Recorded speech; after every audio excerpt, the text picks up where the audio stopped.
Welcome back to Unlimited Reads. My name is Chris and thanks for joining me today as I wrap up another decent week, which to be honest, absolutely flew by, and it's just another indicator of my advancing age. And they do say that as you get older, time does go quicker, doesn't it? And I think that's very, very true.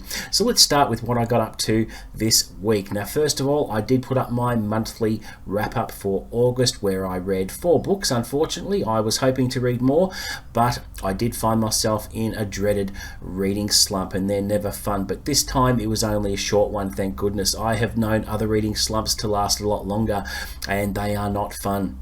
And to come out of it is a very, very good feeling. I also finished and put up my review for Ordinary Grace by William Kent Krueger, which was a fantastic book. It was a 5-star read. It reached me on a really deep emotional level, and I loved every moment of the book. Unfortunately, it's only received 9 views so far, which is a bit surprising because there's nothing different I do in uploading a video. I follow the same method every time, and there are times where I feel like I'm constantly fighting the algorithm tooth and nail because it's so fickle and finicky. I just can't put my finger on it. But if you haven't seen the video, please have a look at it because it is a very good book that I highly recommend, and it will really hit you in the feels. As to what else I read this week, well, as a matter of fact, right before recording this video, I turned the last page of Tess of the Emerald Sea by Brandon Sanderson, one of his secret projects, and this was a brilliant read. The world building was incredible. I think one of Brandon Sanderson's biggest strengths is creating strong female characters, and I found a lot to like in Tess with what she goes through and the challenges she faces, and the trademark Sanderlanche towards the end of the book was earth-shattering. I did not see this reveal coming. It was such a shock, and this one is told from Hoyd's point of view, and the writing is very, very eloquent, and I just absolutely loved it. So I'll put my review up for this one maybe Wednesday next week after I've gathered my thoughts so I can put some points together to talk about and share my thoughts on the book with you. But it was a very, very good read and held me from the first page to the last. Now, after finishing this one, it advances my Cosmere journey very, very well. I am getting more up to date with where I need to be before December 6 for Wind and Truth when it is released. So I've got the other secret projects to read. I've got the Wizard's Handbook for Surviving Medieval England. I've got Yumi and the Nightmare Painter and the Sunlit Man.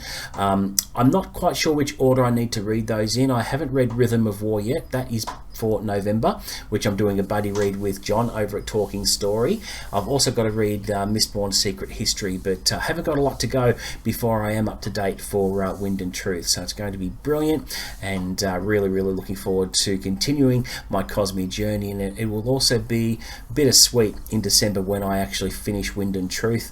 It'll cap off a really good Brandon Sanderson themed year of reading for me because it's one of the main series I've been reading, the Cosmere, and I've absolutely loved every step of my journey. And yeah, got to think of a new series to read next year, which I'll talk to you about in a minute. As for next week's reading, I plan on maybe finishing Patient Zero by Jonathan Maberry, the first book in the Joe Ledger series, recommended to me by John over at Talking Story. And after that, or I might start this first, and that will be Of Blood and Fire by Ryan Cahill, the first book in the Brown and the Broken series, which I've been looking forward to.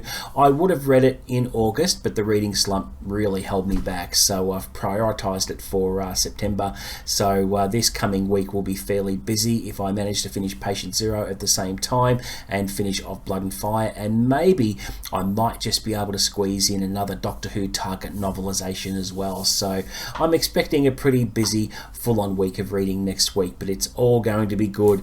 And then for the rest of the month, I've got not much more to choose from. I've probably got some manga there to read, and I might read another couple of Doctor Who books as well. And you know, who knows? Me being a mood reader, it could be anything that I pick up. So it's all very, very exciting. Now, let's talk a little bit about gaming this week. And now I have got the Nintendo Switch, and for Father's Day last Sunday, my eldest son brought me a copy of Sega Mega Drive Classics, which is a really good 90s console. I did actually own one. back in the day, and I really enjoy those retro 2D side-scrolling games. And one game in particular that I did enjoy this week, and it also frustrated me despite my enjoyment, was Golden Axe 3, which is the barbarian guy who uses his sword to vanquish all his enemies. So you fight, I think I got up to stage 5 before getting frustrated. It was a lot of fun, and you get to do some really cool moves. I mean, you hack into your enemies, but you can also unleash spells. That I think there's a tornado spell, there's a stop time spell as well that's pretty handy. But the frustrating thing was, as you're moving your way through the levels, there's these little shits that come along with sacks on their back, and they're dodging all around the place because they're really hard to get, because what you have to do is kick them to release the elixirs and health as well. So you got to chase them around the screen and douche, kick them and release all those things. But it just brings back so many memories, and I'm having an absolute blast with it. So that was a lot of fun. Okay, before I wrap things up, let's do some show and tell. Now, you'll remember me mentioning earlier how bittersweet it's going to be to finally wrap up the Cosmere at the end of December. So next year I'm going to be starting fresh in 2025 with a brand new fantasy series. I've heard nothing but good things about it, and that is going to be The Wars of Light and Shadow by Jenny Wirtz. I am really looking forward to this, and I have been starting to buy the books in advance, and I have actually got right here that came in this week in the post, and that is The Curse of the Mist Wraith, which is the first book in the series, which is 819 pages.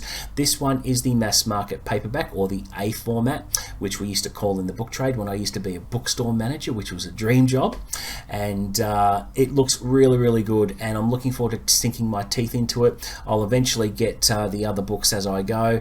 I'm going to be ordering the second book very soon, but I've heard nothing but good things about this, and it's something I'm going to really sink my teeth into next year. I figure I'll probably read at least one a month or every other month, just so that I can finish it. My goal is to finish the series completely in 2025. Now, before I start Wars of Light and Shadow, I wanted a really good primer and a sample of Jenny Wirtz's work before then, and so I have actually ordered in a copy of To Ride Hell's Chasm, which is her standalone fantasy novel, and it's coming from the UK, so I expect to receive that one next week, and I will be somehow squeezing that one in between now and the end of the year, because I do believe it's going to be the perfect primer to prepare me for the Wars of Light and Shadow, and to expose myself to a really good sample of Jenny Wirtz's prose, which I hear is phenomenal. So there you go, guys. That is it for my wrap up for this week. Thank you very much for watching.